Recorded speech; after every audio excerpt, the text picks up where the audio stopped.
ও আমার প্রিয় ভাইয়েরা, রসুলের উপরে দরুদ শরীফ পড়বেন, মৃত্যু পর্যন্ত আপনার ঋণ হবে না। রসুলের উপরে দরুদ শরীফ পড়বেন, হঠাৎ মৃত্যু হবে না। রসুলের উপরে দরুদ শরীফ পড়বেন, অপমৃত্যু হবে না। রসুলের উপরে দরুদ শরীফ পড়বেন, গাড়ির নিচে চাপাই মরবেন না। রসুলের উপরে দরুদ শরীফ পড়বেন, পানিতে ডুবিয়ে মরবেন না। রসুলের উপরে দরুদ শরীফ পড়বেন, আগুনে জ্বলিয়ে মরবেন না।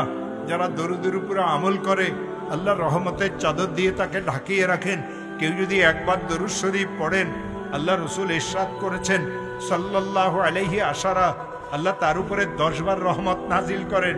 আল্লাহ যাকে রহমতের চাদর দিয়ে ঢাকিয়ে রাখেন, সে কোনোদিন অপমৃত্যু মরতে পারে না।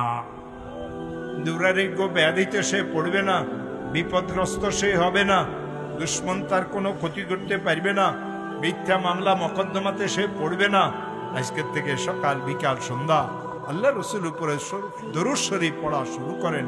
আল্লাহুম্মা সাল্লি আলা মুহাম্মদ, আল্লাহুম্মা সাল্লি আলা মুহাম্মদ, আল্লাহুম্মা সাল্লি আলা মুহাম্মদ সাল্লাল্লাহু আলাইহি ওয়াসাল্লাম, সাল্লাল্লাহু আলাইহি ওয়াসাল্লাম।